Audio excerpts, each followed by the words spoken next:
Ampifaliana trano toko gasy toko vavy no androsoana ao tokantranonao miarabanao manaraka trano ny fahitalavitra kolo tonga soa indray eto anatin'ny fandarana Ankitsipo izay resahana bebe kokoa mikasika ny fandriampahalemana Andrenivohitra vahiny ny fandarana amin'izany arany ny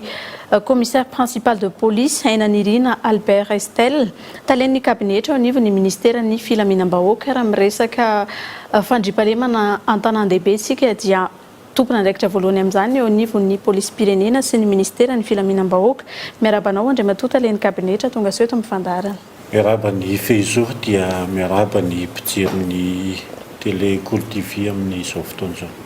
Fa tompona andraikitra voalohany amin'ny filaminam-bahoaka eny fotony ihany koa eo anivon'ny Fokontany ary izany indrindra no anisany nanasana ny Andriamatoa Ravaly Sanjaki filoha-pokotany eo amin'ny Fokontany anaty hazo isotry miarabanao Andriamatoa filoha. Ia dia miarabanao ihany koa Fezoro dia miaraba koa ny mpijery ny Kolo TV rehetra sy ny vahoaka malagasy manontolo. Mialohan'ny hidirantsika eo anatin'ny ady-hevitra dia hanaraka fanadihadiana iray avy hatrany isika. Taorian'ny fidinana ifotony nataon'ny praiminisitra lehiben'ny gouvernemanta toromarika nomena ny lehiben'ny distrika ny mpitandron'ny filaminana sy ny lehiben'ny Fokontany eto Andrenivohitra ny anarahana akaiky ny lalàna mipetraka eny anivon'ireo toeram-pivarotana zava-pisotro misy alikaola sy ireo karaoke manerana ny Renivohitra. Ireo tsy manana taratasy indrindra ireo manana taratasy nefa tsy manara-dalàna tokony tsy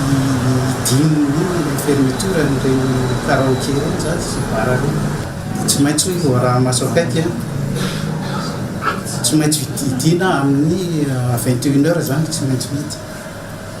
ho an'izay manana taratasy zany ka tsy manaraka an'izay dia hositomina ny taratasy ho an'izay tsy manana taratasy moa dia mazava ho azy fa vidina io zany raha betsaka loatra koa le fitaraina ataon'ny olona zany le tapage nocturne ataon'ireo le karaoke ireny. Apetraka eny anivon'ny Fokontany ihany koa raha ny fanazavana ny bokim-bahiny ho fandrindrana ny fivezivezen'ny olona. Izay olona rehetrarehetra tonga amin'ny Fokontany zany dia adidiny izay olona mampiatrano azy ny mideklare an'ireny olona ireny ao amin'ny Fokontany zany mba amehezany indrindrandrindra ny fivezivezen'ny olona sy fahatongavan'ireo ataontsika hoe ireo jiolany ivelany zany mety tonga eto Antananarivo. Anisan'ny mampahazavana ny tsy fandriampahalemana eto Andrenivohitra raha ny fanazavana trany ny tsy fanajana ireo ora fikatona ny toeram-pivarotana zava-pisotro misy alikaola hoentitra arak'izany ny fampiarana ny lalàna velona. Fanadihadiana izay notontosaina tato anatin'ny tsy herinandro ity moa iny araka ny valandresaka ho an'ny mpanao gazety nataony teo anivon'ny prefektura na Antananarivo teo ihany koa ny fiaonan'ireo filoha-pokotany teo anivon'ny ministeran'ny ati-tany araka tamin'ireo tompona andraikitry ny filaminana samihafa eto amintsika izay mbola horesana atao anatin'ny ady-hevitra ihany fa raha ny zava-misy aloha dia tsy misy tsy mikaikaiky ny amin'ny tsy fandriampahalemana manerana ny Renivohitra ny olom-pirenena na ny fanendahany zany na ny vakitrano ny alabotry sy ny sisa manahoana ny zava-misy eny fotsiny indrindra eny anivon'ny Fokontany amin'ny maha-tompona andraikitra voalohany ianao Andriamatoa Ravaly Sanjaki. Ia, tena zavatra lehibe tokoa no mitranga amin'izao fotoana izao io moa zany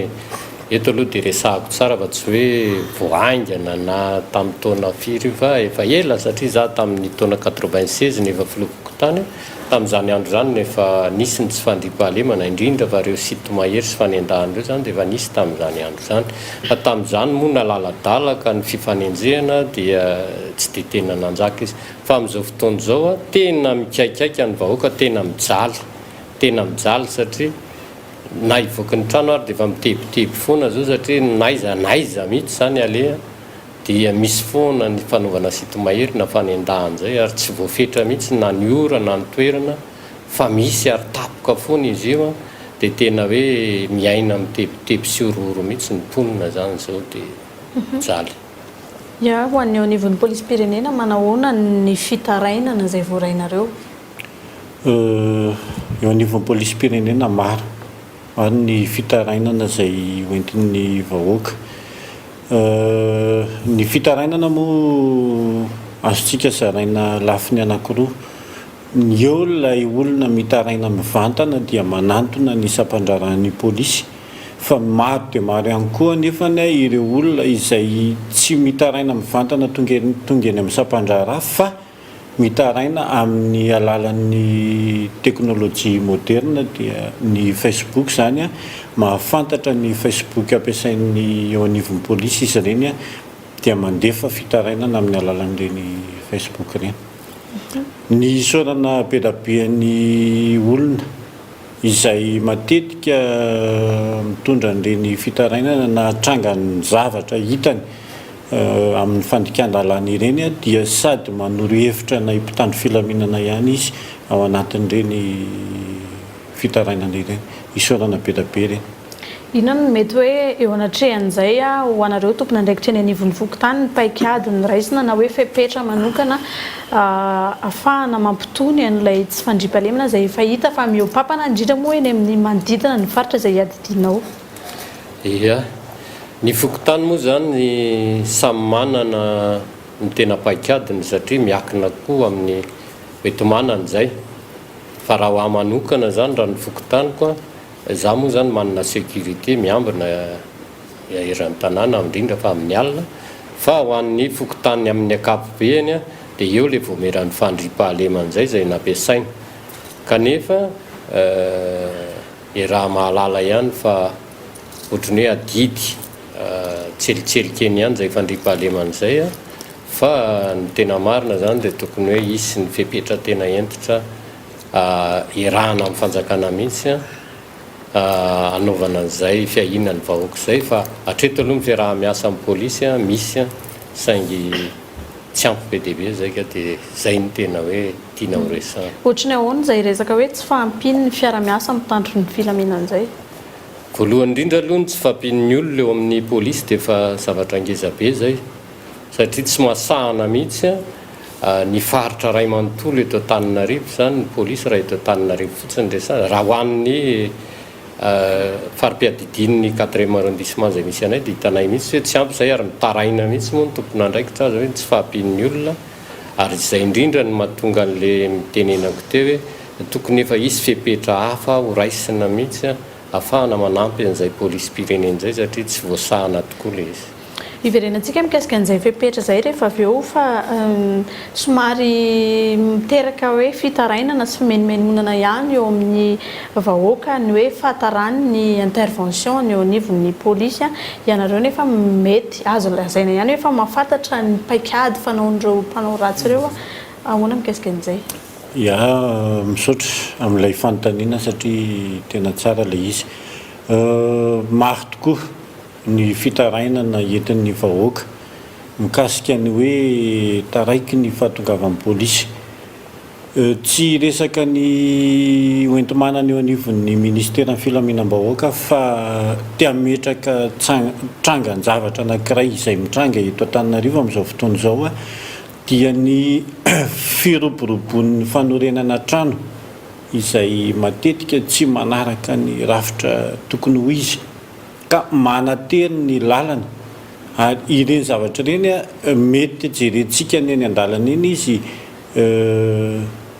ohatrany hoe normal ozy izy tsika fa rehefa tonga tokoa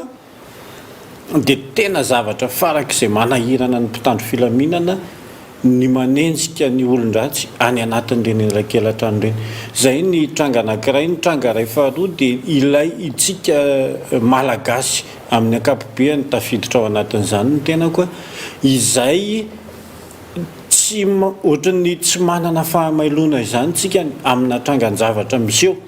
Misy mpitandro filaminana mihazakazaka mitondra basy dia itsika indray no mitangorona manantona hoe fa misy inona ireny fihetsiketsika ireny nefany dia efa misakana sahady ilay hafainganan'ny fahatongavan'ny mpitandro filaminana. Mazava ho azy eo amin'ny ara-pitaovana dia ataontsika hoe miezaka dia miezaka ny eo anivon'ny mpitandro filaminana manatsara sy mikolokolo ny fitaovana eo am-pelantanana mba ahafahana manatanteraka manome fahafahampoan'ny vahoaka. Fa ireny zavatra ireny tokony hodiny atsika ny any anatin'ny fiarahamonina tsirairay afy zany. Ny fahatelo farany tsara tsipihana koa dia matetika ilay toerana misy miantso vonjy dia miteny président-ny Isotro moa anaty azo Isotro dia raisiko ohatra izy zany a matetika hoe miantso le olona aiza misy anareo aty anaty azo Isotro fa tsy voafaritra mazava hoe aiza ho aiza ao anaty azo Isotro dia lany fotoana zany ilay mpitandro filaminana mitady an'le toerana hoe aiza ho aiza marina zany izay koa zany a mety antony kely madinika le izy fa mety antony mahatonga ny fahataran'ny mpitandro filaminana. Ndresaka n'ilay fepetra ianao Andriamatoa Filopokotany teo akoatra inona ilay fepetra mety hoe tokony ho raisina manoloana ny izay hoe trangana tsy fandriam-pahalemana sy ny hoe fiaraha-miasa amin'ny mpitandro ny filaminana. Eya misy aloha zany le patrouille ataon'ny polisy amin'izao fotoana izao a zay heverina hoe misy vokatra tsara nefa na izany na tsy zany ihany koa dia hita sy fantatra fa misy vokatra hafa ihany koa hita amin'izy ireny satria voalasa fotsiny ny patrouille dia misy manao ny fanendahana sy ny fanaovana sito mahery zany hoe lasa ohatrany hoe manexité be an'le mpanao ratsy zany le jola zany izay fanaovantsika patrouille izay dia faharoa misy koa ireo le voasambotra dia avy eo nefa ohatrany tsy voatazonany izy dia avy hatrany dia mamaly faty dia any amin'ilay vahoaka le izy zay zavatra zay zany tena hita hoe sitrapa tato anatin'ny izay fotoana nanaovantsika n'izay patrouille zay iny tena hoe hita hoe nampamaimay indray zay teny efa lasa iainana mihitsy moa zany zay sito mahery sy fanendahana zay tatoato manerana ny tanàna ka zahay ao anaty Fokotany dia nanipy mihitsy moa arak'ilay fivoriana maly zay natao teny amin'ny atitany iny zany dia nanipy zay hoe sao dia efa tokony hiantsana amin'ny ady mihitsy indray zany ny polisy amin'izao fotoana izao dia anao zay fomba rehetra mihitsy zany aloha tena hoe atrehana ady fa tsy hoe fampitahorana fotsiny sisany matao satria ireny fanaovantsika patrouille ireny zany ohatrany hoe mampitahotra sy manadio amin'ny ankapobeny fotsiny fa ny tena izy angamba zao dia tefa tokony hoe mafimafy kokoa zany zao ny ady tokony ataon'ny polisy zany hoe miantsanambava ady mihitsy zany zao dia tena hoe mampiasa hery amin'ny fisamborana an'ireny jola rehetrarehetra reny satria zay mahita hoe zay angamba ny mety ampihena kely na ampitony indray aloha izay tsy fandriam-pahalemana zay raha amin'ny polisy sy mpitandro filaminana angatahanay fa ny faharoa tena angatahanay amin'ny fanjakana amin'ny ankapobeny mihitsy moa zany dia ny fametrahana an'izay le hoe voamera amin'ny fandriam-pahalemana aindamin'izy zany hoe tokony ho aindamin'izy ny fanjakana mihitsy ho asa mihitsy zany zay fanaovana voamera amin'ny fandriam-pahalemana zay mba atao asa ho an'ny eny amin'ny Fokotany mihitsy zany ho aindamin'izy mba hifototra tanteraka amin'izay fiarovana vahoaka izay izy ireo satria zao nge misy ny voamera amin'ny fandriam-pahalemana fa adidy hoy le izy dia izy koa tsy te hiriska be amin'izay mety hoe fifanenjehan'izay fa raha ohatra ka mipetraka izay voameran'ny fandriam-pahalemana isa-Fokotany ataontsika hoe misy folo isa-Fokotany fotsiny mino sika fa tapidalakaly angamba ny mpanao ratsy amin'izay fotoana. Avelako amaly Andriamatoa Taleny Kabinetra amin'izay hoe misy fisamborana fa tsy misy fanasaziana tonga voasambotra ny polisy le atao hoe mpanao asa ratsy ahoana ny toyany? Matetika fahatsapan'ny fiarahamonina le izy ary ny zavatra tsara azavaina amintsika rehetra dia ny andraikitry ny mpitandro filaminana dia tsy mitovy amin'ny andraikitry ny eo anivon'ny fitsarana. Andraikitry ny mpitandro filaminana ny misambotra sy mitady ireo mpanao fandikan-dalàna ary mandrafitra ny antota taratasy mahakasika ny atao hoe fandikan-dalàna ataon'ny olona anankiray dia mitondra ny olona iny makany amin'ny fitsarana. Amin'izay fotoana izay ny asan'ny mpitsara dia ny mamoaka didy amin'ny alalan'ireo antota taratasy izay nokarakarain'ny mpitandro filaminana, mamoaka ny didy izy na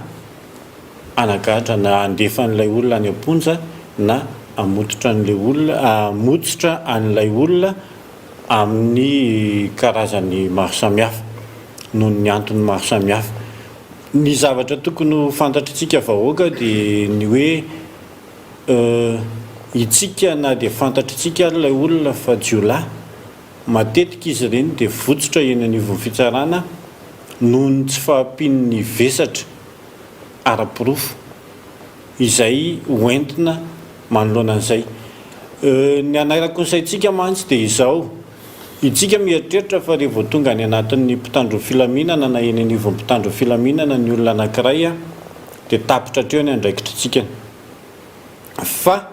mbola adiditsika olom-pirenena tsy ankanavaka ny mitondra ny pirofo makeny anivon'ny mpitandro filaminana hoe izao mihitsy ny zavatra nataon'ity olona ity,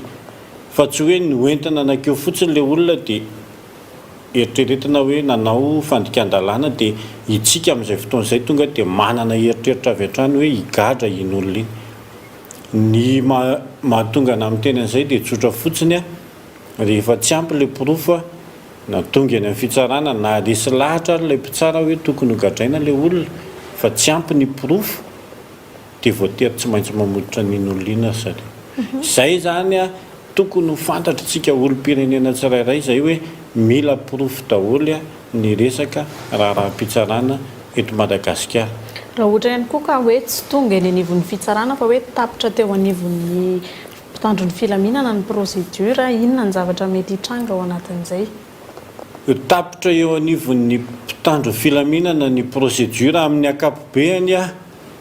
dia ny procédure mety ataoko hoe mety hifarana eo anivon'ny mpitandro filaminana nga dia raha misy olona andian'olona na olona anankiroa na andian'olona anankiroa mifampitory dia avy eo zareo misy fifanarahana any ambadika. Fa raha ohatra ka ny resantsika eto zao ohatra hoe mpanendaka na mpanao sito mahery tsy mijanona eo anivona mpitandro filaminana mihitsy zany zavatra zany amin'ny ankapobeny. Raha ny tena tokony ho izy dia tsy tokony hijanona eo anivon'ny mpitandro ny filaminana zany. Resaka n'ilay voameran'ny fandriampahalemana ianao teo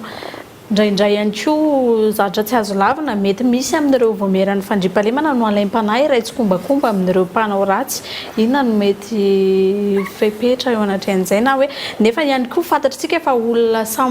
mety ho fantatra mety tsy ho fantatra ihany koa hoe olona eo anivon'ny fiarahamonina ihany ilay fantatra hoe iry hono tao ohatrohatran'izao.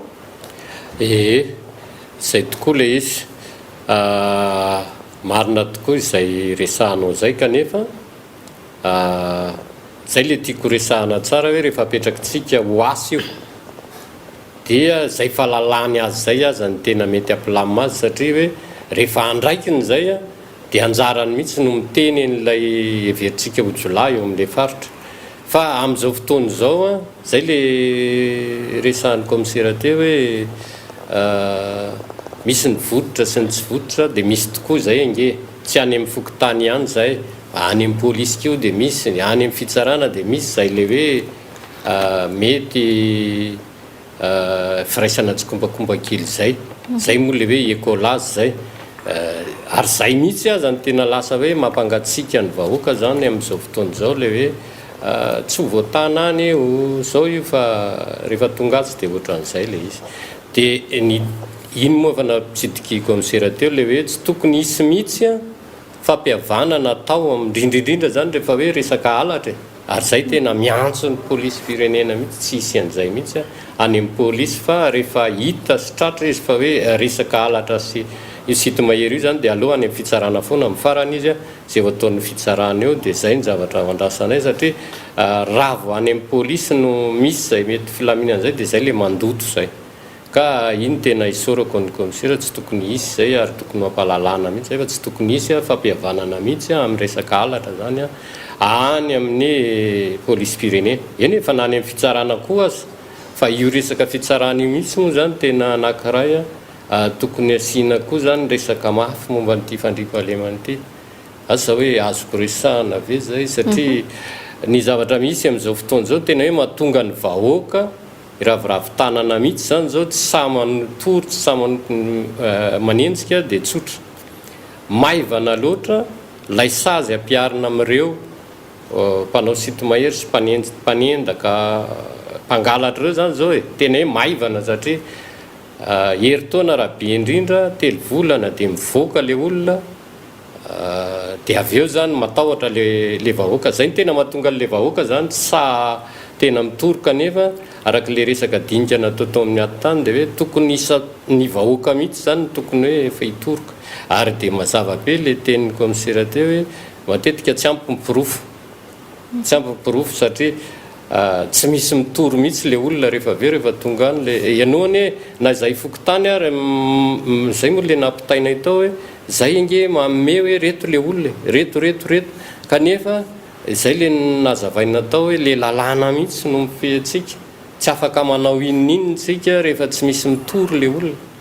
dia nefa le mpitory zay zany a le tahotra ny tena be dehibe ka io lalàna io zany tena tokony hoe hojerena satria efa tena tsy mifanaraka ntsony zany amin'ny zava-misy amin'izao fotoana izao izy io isika mantsy le hoe zon'olombelona foana no jerentsika fa ny mpifanendaka sy mpisamane tsy mijery zon'olombelona zany ntsony zao fa tonga dia manao tonga dia tsy akitsitsy fa tonga dia manakapoka mamona ka tokony ho heverin'ny fitsarana hoe fa tokony ho ady lehibe izy io zany hoe adeloka crime mihitsy zany tiako resahana fa tsy tokony atao adeloka tsotra ntsony zany le izy fa mba hampiarina sazy faran'izay enjany io sazy io koa mbola mpitaiko ihany hoe mba ampadio tsara antsika dia tokony azavaina mihitsy zany raha ohatra ka misy zay fanatsarana ny sazy zay ampitaina amin'ny aina aman-jery mihitsy ampahalalana ny malagasy manontolo ary raha misy voasazy dia tokony ampitaina amin'ny fokotany mihitsy hoe raha anona voasazy dia anjaran'le fokotany mihitsy manara-maso hoe izy voasazy tokony tsy voaka mihitsy zany satria zay rehetrarehetra zay mahatonga an'le hoe tsy fandriam-pahalemana eto amintsika satria kely loatra le sazy dia miverina vetivety le olona dia miorooro ny tory azy zay zany tena zavatra lehibe anisan'ny hoe efa voaresaka ihany koa tato ato hoe ny kolikoly izay miteraka tsy fatokisan'ny vahoaka ny mpitandro ny filaminana sy ny eo anivon'ny fitsarana indrindra ihany koa ina no mahita hoe fepetra raisinareo anivon'ny polisy pirenena manoloana izay hoe kolikoly ary indrindra ihany koa raha toka mpitandro ny filaminana no voasarengotra ao anatin'izay ny voalohany angamba aloha dia zavatra iainantsika ny amin'izao fotoana izao ny resaka fampiatoana ny antsointsika hoe police de la route hiadivana indrindra amin'ny atao hoe kolikoly izy io ny fepetra noraisina teo anivon'ny filakevitry ny gouvernemanta dia hoe ahato daholo ny antsoina hoe police de la route mba tsy isian'ny kolikoly mandra-pahatonga ny fisian'ny paikady vaovao hiadiana amin'ny kolikoly ny antony mahatonga an'izay dia rehefa natao ny fanadiadiana dia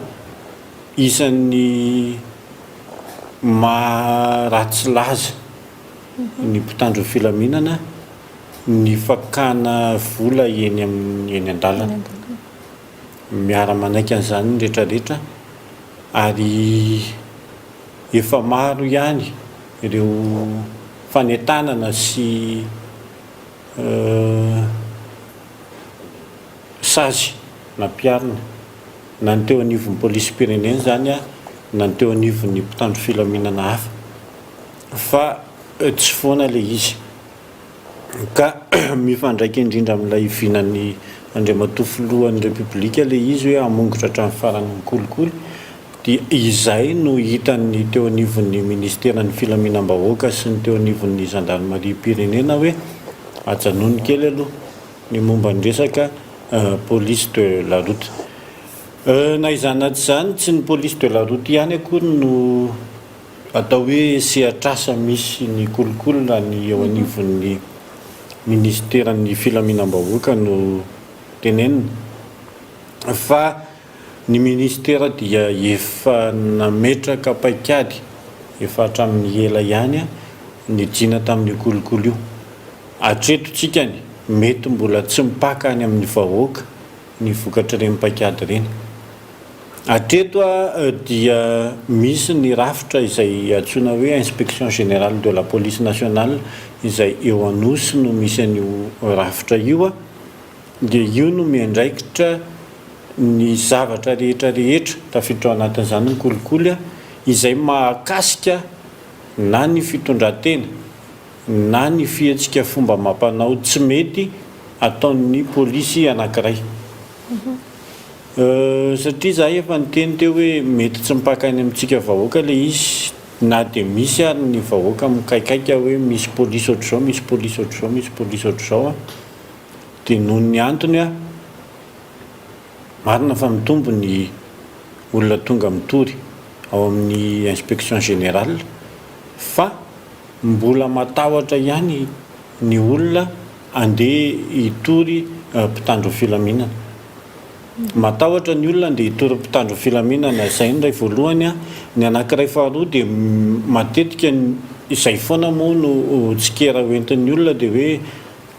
io nge kopokopony samy mpitandro filaminanao io dia milamindamina io avy eo hoe fa ny ahy zany tiako apetraka hoe nisy ny fitoriana efa nataon'olona tao amin'ny polisy ary ireny zavatra ireny dia nandeha tany amin'ny fitsarana daholo tsy mbola nisy dossier tao amin'ny polisy ka nisy polisy anankiray nitoriana ka tsy nalefa tany amin'ny fitsarana. Misy fanasaziana ve le izy na hoe iny ihany koa mety hoe fepetra na communication ataonareo a mifampitandremana ndra hoe mpitandro ny filaminana tsy ho alaim-panahy amin'izay ny paikady natao teo anivon'ny polisy pirenena aloha momba ny hoe fitondran-tenan'ny polisy tamin'ny ankapobeny dia nisy aloha tamin'ny voalohany a ny fanentanana na ny sensibilisation izay nitetezana ny Madagasikara mihitsiny tamin'izay a nahatratra tany amina 9,000 mahery tany ny polisy voaentana izany hoe ilaina natrika an'ilay fanentanana no resahana eto fa amin'ireo fanentanana ireny moa zany tsy maintsy assurena foana ny service any anatin'ny commissariat dia izay no nahavitsy kokoa angambany na ataoko hoe vitsy ilay izy na dia nahatratra tany amin'ny 75% polisy eraka Madagasikara no voaentana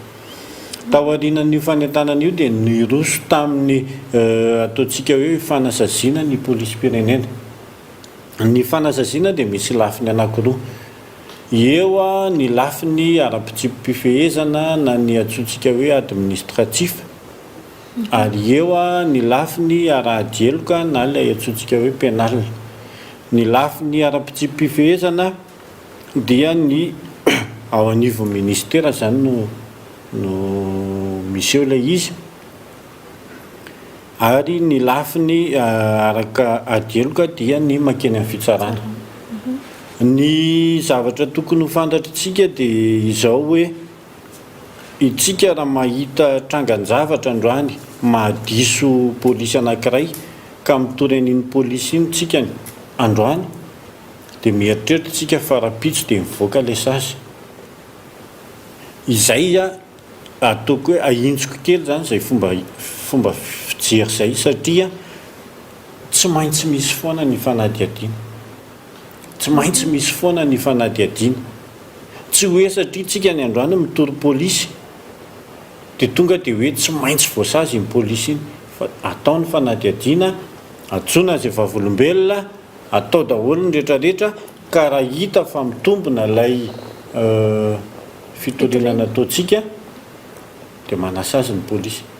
ary isa-taona moa izahay dia mamoaka ny antsoina hoe bilan annuel any anatin'ireny bilan annuel ireny dia misy ny isan'ny polisy voasazy misy ny sasy dia maro karazana misy 120 izy eo anivon'ny polisy pirenena miainga avy any amin'ny fampitandremana miafarany amin'ny fandroahana tsy misy pension à la retraite. Iresantsika mbola hiverenantsika mikasika an'izay rehefa avy eo anisan'ny hoe zone rouge raha zay ny azo ilazana azy amin'ny sintomahery sy ny fanendahana ny aripôsy sy ny sisa eny amin'ny faritra ny 67 hectara sy isotro sy ny manodidina rehetrarehetra eny inona raha milafiny hoe ara-piarahamonina indray inona no hitanareo anivon'ny fokontany fa mampirongatra n'ireny alatra samihafa ireny inona no tokony ho adevenina zany amin'ny fametrahana ny fandriampahalemana eny ifotony. ny tena mampirongatra azy isika milaza foana hoe fahantrana aloha fa izahay a zay mpitondra fokotany dia malala hoe ny zavatra tena misy eny a tsy dia tena le fahantrana loatra no mahatonga an'io mirongatra be fa io zany a tena lay herisetra ataon'le tanora sy le jolary eo zany hoe tena setrasetra mihitsy a araka le resantsika mifokarongondra zalahy dia tonga dia mivoaka avy any amin'ny foanarongony dia manao herisetra amin'ny vahoaka sy ny sisa eo koa le zany le toetsaindrareo reo mihitsy zany le mijerena film ve sa inona tena zavatra hoe ngezabe zany dia ny akamoana koa tena ngezabe amin'ny ny mpanao an'io kambe tenda zany le olona tena mpanao an'io fa tsy dia tena fahantrany zany satria isika nge mahita foana hoe misy zao ohatra société miantso sécurité sisa fa reo tena tsy hanao mihitsy a fa nin'ireo zany dia le hoe zay le hoe makatapoka zay ihany tena ataon'ireo olonareo zay nge mahita malala tsara fa reo tanora mpanao an'io zavatra io a dia tena tsy vonona le asa mihitsy zany fa le tena hoe manao an'izay herisetra tapoka mangalatra sy te hanana tapoka eny fotsiny zay ka izay zavatra zay a rehefa nieritreritra mihitsy hoe sao dia tokony hoterena mihitsy ny olona hiasa indraindray fa ohatran'ny manahirana izy ity satria zay zao anatin'ny fokotany zay lazaiko anao teo hoe manana sécurité fa matetika nge tsy olona avao aminay le sécurité satria ny olona aminay tsy manao akory misy asa ianao zao mahita hoe imomba efahana mampiasa an'le olona ny lehilahy tsy manao an'izany mihitsy fa dia le mijorojoro sy manao babi sy ny karazany ihany zay le izy ka tsy dia tena le fahantrana zany mampirongatra be an'io a fa resaka tena toetsaina mihitsy moa zany a sy ny akamoana zany tena zavatra mampirongatra be deaibe an'io fanaovana sity mahery sy alabotsy sy ny karazany io kambe tenda filazana azy raha ohatra ka eo anivon'ny fokotany efa fantapantatra ohatran'izay zany hoe reto andian'olona ohatran'izao no voafaritra hoe reto le manao asa ratsy tsy afaka hoe interpellena ve izy ireny na inona no mety ho azo atao ia tafiditra ao anatin'izay mihitsy ny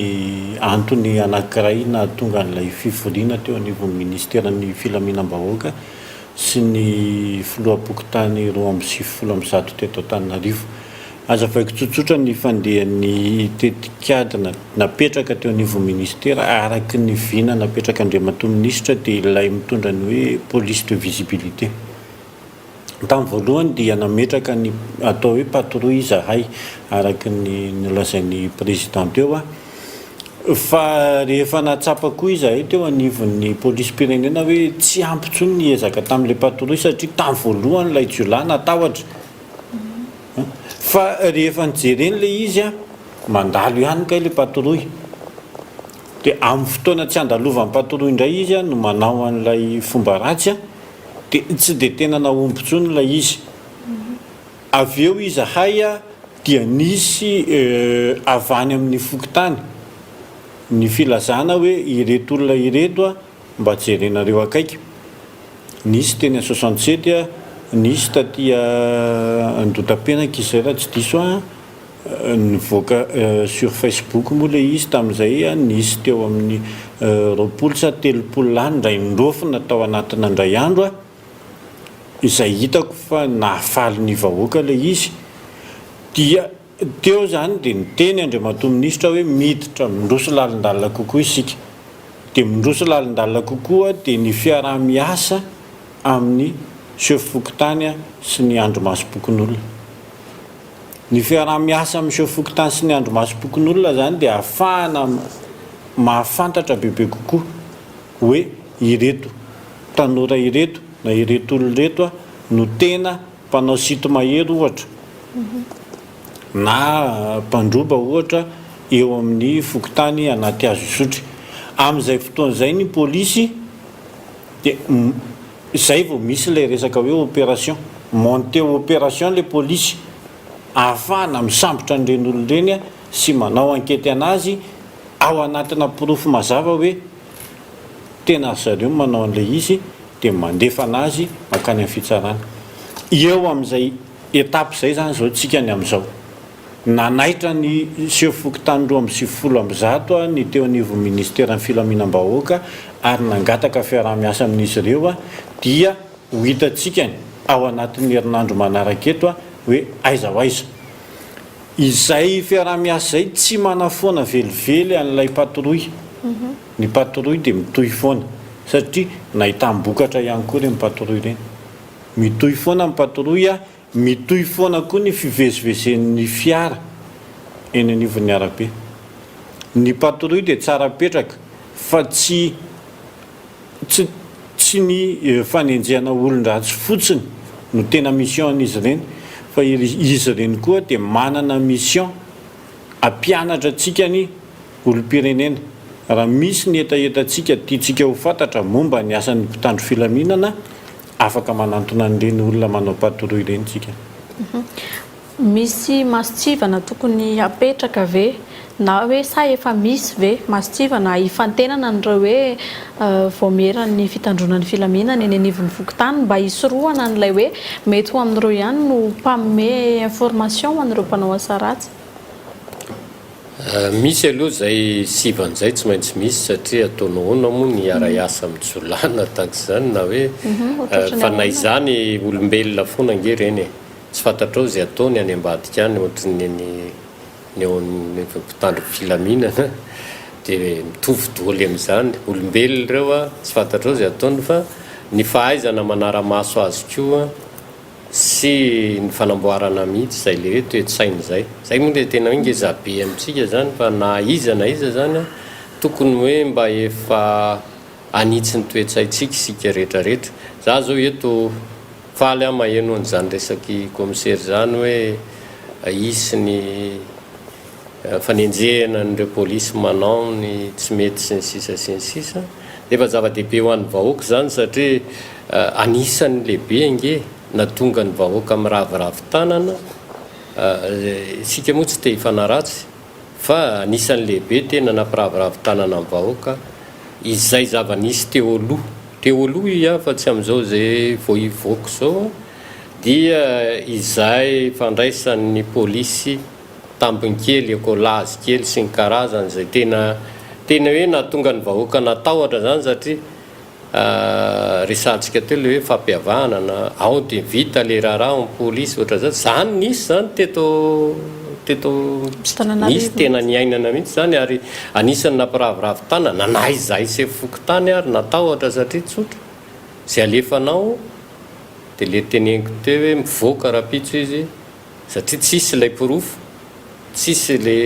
hiahafahana miazo anazy dia tsy afeniko mihitsy aza fa indraindray zalaho za moa efa victime tamin'izay le hoe lasa miteny mihitsy ny eo amin'le polisy indray le président nareo nge nandetika anareo taty ohatra zany zavatra ngeza efa fantatry ny commissariat nisy azy zany zao efa nampahafantarany zany satria misy mihitsy le polisy zany rehefa miinsiste anao sefokotany dia le polisy indray no miteny amin'le olona hoe sefokotaninareo nge tena manao an'izao dia zay zava-dehibe ho alay hoe farenesako ny commissaire ary izay eo anatin'ny 4e arrondissement koa moa zany tena efa zay mihitsy zany aloha tena tsorinay fa tena mifampiresaka amin'izany zay mbandry commissaire zao hoe raha vao misy olona lasa dia zay fokotany tena manara-maso akaiky mihitsy ary tena miantsako commissaire ahoana ny efa rano ohatra zao dia fa misy mihitsy zay le zavatra lesoka be zay teo amin'ny polisy zay tena nampiraviravin-tanana amin'ny vahoaka ka isorako eto ny polisy firenena zay hoe tena nandray an'izay fepetra zay ary zay mora teo androany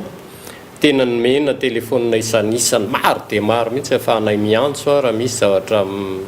s'est passé zany ka mety hitranga ohatran'izay rehetrarehetra zay dia mahafaly anay zay fa mino izahay fa ivoatra zany ny fandriam-pahalemana tsy ho an'ny polisy ihany ene zay fa izahay sefokotany koa mbola veriko ihany zay na zay any amin'ny fandriam-pahalemana dia samy aina n'izany daholo ange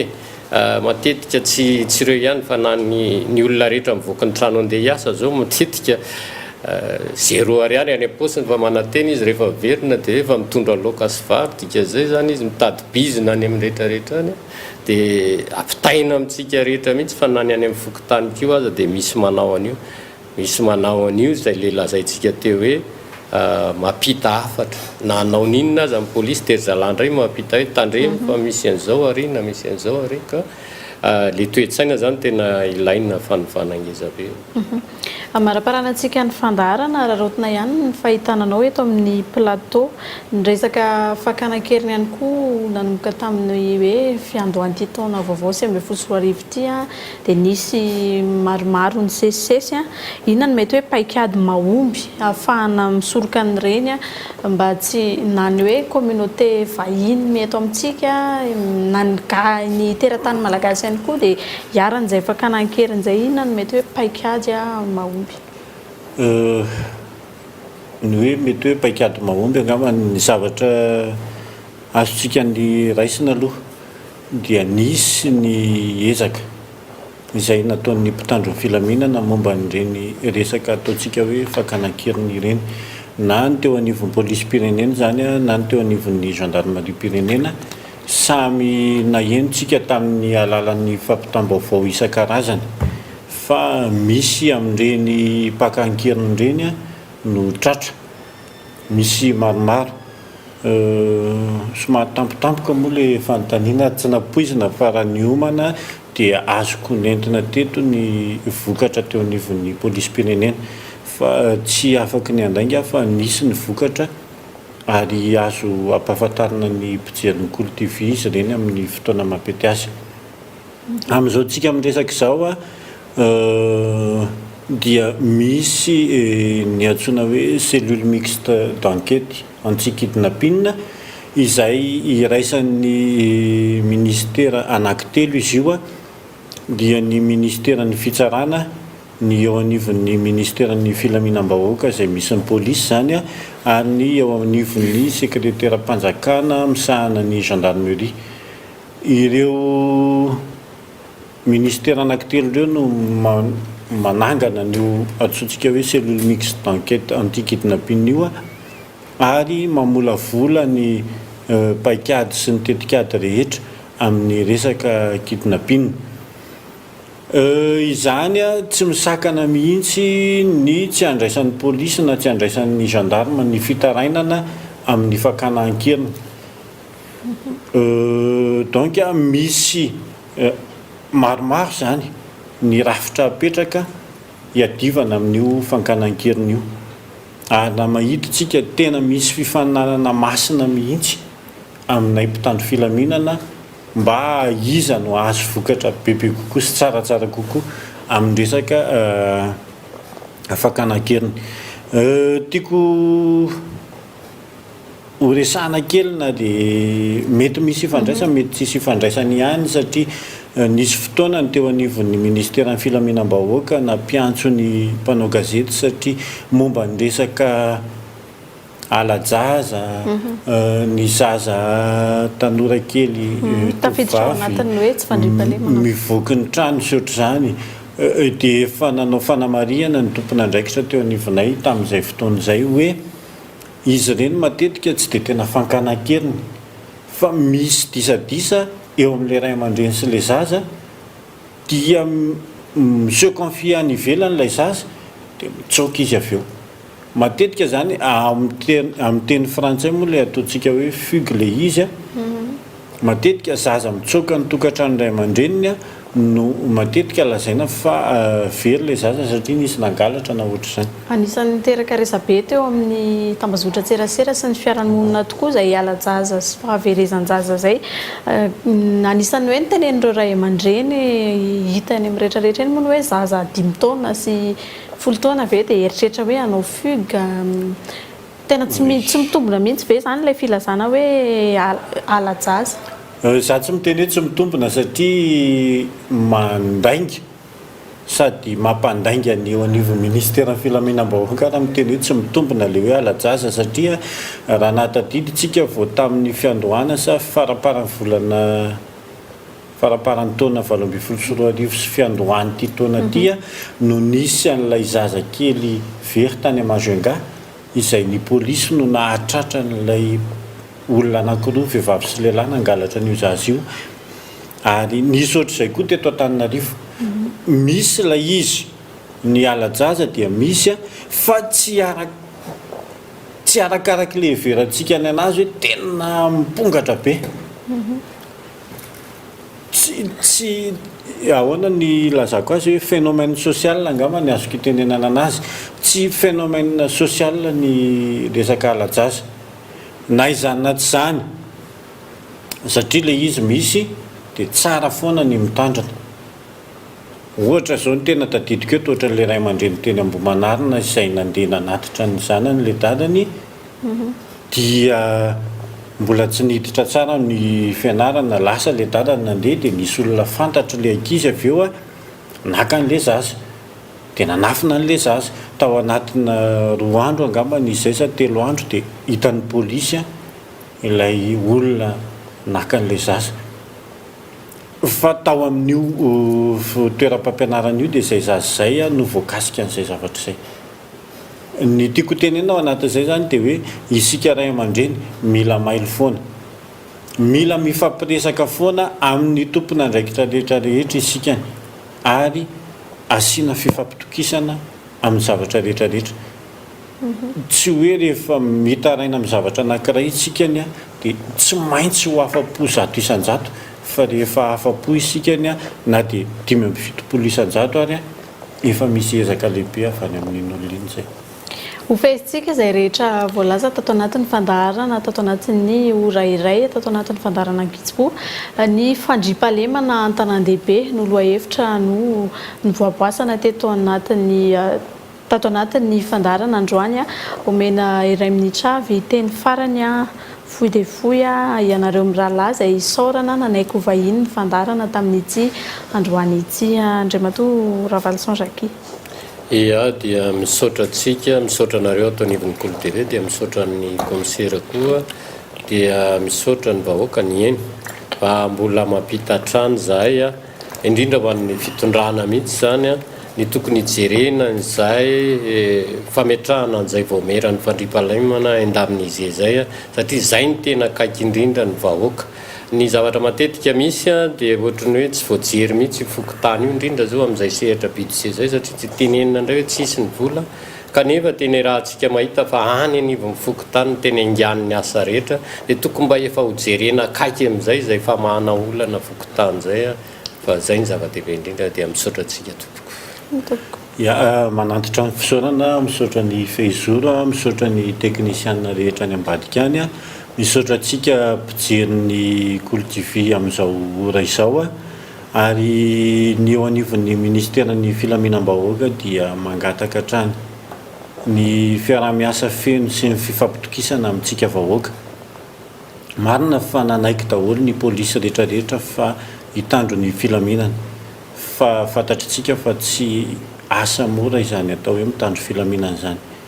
amin'ny maha olombelona dia matetika ireny mpitandro filaminana ireny mety misy ho tratran'ny fakapanahy